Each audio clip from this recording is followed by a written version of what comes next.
Good morning students. आज हम आपकी एक्सरसाइज 6 को स्टार्ट कर रहे हैं। ये आपकी बिल्कुल न्यू एक्सरसाइज है।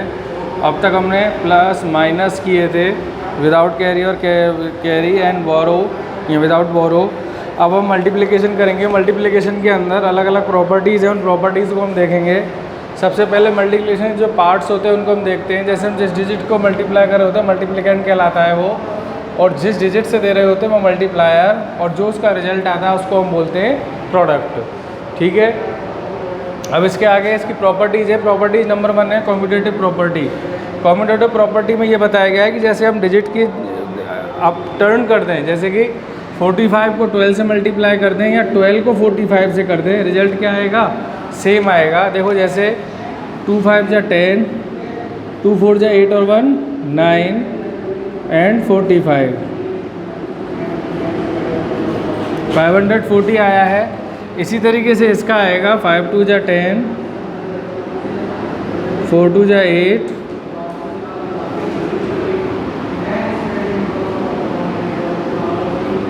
दोनों का रिजल्ट सेम है। यही एक कम्यूटेटिव प्रॉपर्टी है कि ये दोनों प्रॉपर्टीज़ में क्या होगा? इक्वल रिजल्ट रहेगा। ठीक है। इसके बाद हमारी सेकंड प्रॉपर्टी है, वो है ग्रुपिंग प्रॉपर्टी। इसको ध्यान से समझना। ग्रुपिंग प्रॉपर्टी के अंदर क्या है, जैसे कि 25 का हमें 7 × 5 में मल्टीप्लाई करते हैं, यानी कि प्रॉपर हमारी जो डिजिट है वो है 25 × 35। ठीक है। अब इस 35 के हम फैक्टर कर देते हैं 7 × 5। तो जब हम 25 का 7 से करते हैं या 25 का 5 से करते हैं या 25 का 35 से साथ में करते हैं, तो रिजल्ट क्या आता है? 875 ही आएगा। तो यही प्रॉपर्टीज़ में समझाया गया है कि और इनको अलग अलग ग्रुप में किस तरीके से कर सकते हैं कि 25 का 7 से कर दें, फिर जो रिजल्ट आए उसका 5 से कर दें। तो इन दोनों का रिजल्ट क्या आएगा? 175, और 175 का 5 से करेंगे तो क्या आएगा? 875। इसी तरीके से यहाँ 7 से किया था तो यहाँ 5 से कर देते हैं। 25 का 5 से कर देंगे तो 125 आ जाएगा, और 125 का 7 से कर देंगे तो 875 ही आएगा।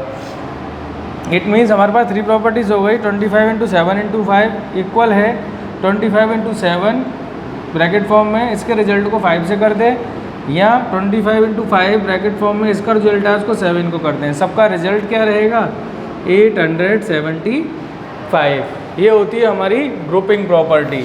अब इसके बाद थर्ड प्रॉपर्टी है डिस्ट्रीब्यूटिव प्रॉपर्टी। डिस्ट्रीब्यूटिव प्रॉपर्टी के अंदर क्या है कि जिस डिजिट से हमें मल्टीप्लाई करना है उस डिजिट को हमने डिस्ट्रीब्यूट कर दिया। इस क्वेश्चन के अंदर हमें मल्टीप्लाई करना है 5 × 13 का। यहाँ पर हमने मल्टीप्लाई बेस पर करा था, और डिस्ट्रीब्यूटिंग प्रॉपर्टी के अंदर हम प्लस बेस पे कर देते हैं। ठीक है। तो देखो जैसे 5 × 6 + 7 क्या हो गए? 13। ठीक है। अब इसमें क्या बताया है कि जैसे हम पहले क्या करें, 5 का 13 से कर दें, तो 5 का 13 का 5 से करते हैं तो 65 आएगा। ठीक है। बट अगर मैं इसको डाइवर्ट कर दूं कि 5 का 6 से कर दूं, फिर 6 × 7 कर दूं, ठीक है, तो 5 6 जा 30 और 5 का 6 से कर दूं, और जैसे 5 × 6 और यहाँ 5 × 7, यानी कि इस 5 का इस 6 से कर दिया और इस 5 का इस 7 से कर दिया, तो 5 6 जा 30 और 5 7 जा 35। तो 30 और 35 कितने हो गए? 65 हो गए। तो इसी तरीके से हमारा 13 5 जा भी क्या आया था? 65 आया था। तो इट मीन्स यहाँ 5 का मल्टीप्लाई हम 6 + 7 से कर दें इक्वल होगा 5 का मल्टीप्लाई 6 से और 5 का मल्टीप्लाई 7 से करके दोनों को प्लस कर दें। सबका रिजल्ट कितना आएगा? 65। ठीक है। ये तो ये आपकी थर्ड प्रॉपर्टी। अब इसकी फोर्थ प्रॉपर्टी है, वो देखो। फोर्थ प्रॉपर्टी के अंदर क्या है? Multiplicative property of 1। Multiplicative property of 1 का मीन्स क्या है कि आप किसी भी डिजिट को 1 से मल्टीप्लाई करते हो तो उसका रिजल्ट क्या आएगा? वही डिजिट आएगा। या 1 का किसी डिजिट से करते हो, जैसे कि 125 का 1 से करोगे तो क्या आएगा? 125। या 1 का 128 से कर दोगे तो क्या आ जाएगा? 128।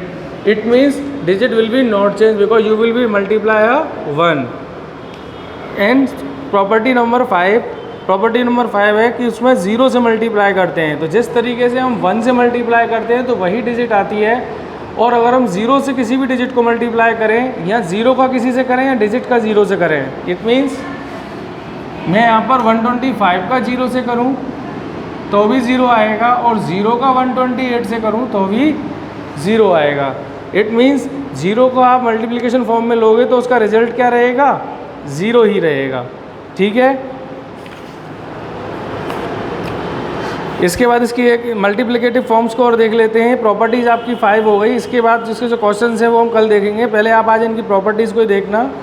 मल्टीप्लिकेशन ऑफ अ नंबर 10, 100 और 1000, इसके अंदर क्या बताया गया है, 10, 100 और 1000 के अंदर यानी किसी भी डिजिट को हम 10, 100 और 1000 से मल्टीप्लाई करते हैं तो क्या होगा। फॉर एग्ज़ाम्पल जैसे मैं 12 का 10 से मल्टीप्लाई करूँ, 12 का 100 से मल्टीप्लाई करूँ, 12 का 1000 से मल्टीप्लाई करूँ। ठीक है, तो इसके अंदर मुझे क्या है, कुछ भी नहीं सोचने की ज़रूरत। जितनी भी हमारी जो वैल्यू होगी, जो हमारी वैल्यू होती है उसके अंदर क्या बढ़ जाता है, एक मल्टीप्लायर में ज़ीरो बढ़ जाता है। जैसे 12 का 10 से कह रहा हूँ तो 12 लिख के ज़ीरो आ जाएगा। 12 का 100 से तो 12 के बाद 2 ज़ीरोज़ आ जाएंगे। 12 का 1000 के बाद तो 1000 के बाद 3 ज़ीरो आ जाएंगे। ये फॉर्म्स होती है 12 का। अब आप इसको करके देखोगे, देखो 12 का 10 से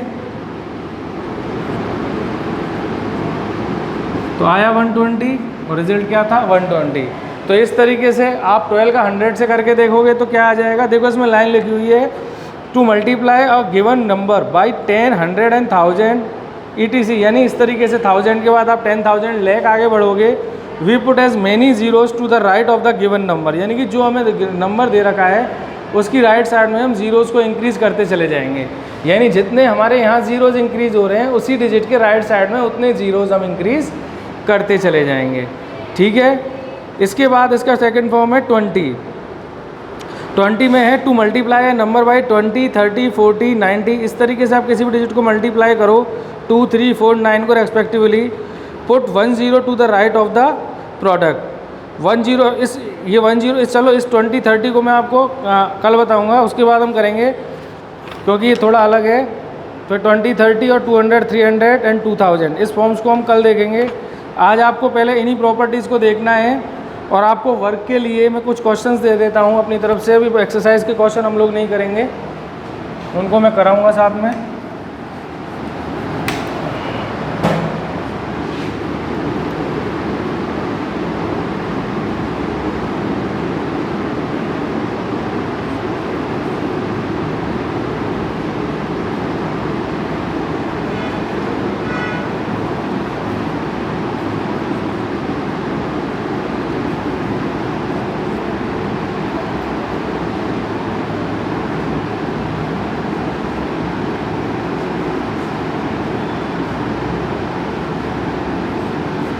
ये 4 क्वेश्चंस आपको SW में करने हैं। अगर इन प्रॉपर्टीज़ में जो आज हमने 5 प्रॉपर्टीज़ पढ़ी हैं मल्टीप्लिकेशन की और tens multiplication of a number of 10, 100 और 1000 पढ़ा है, यहाँ तक अगर किसी डाउट हो तो आप मुझसे पूछ सकते हैं। Thank you.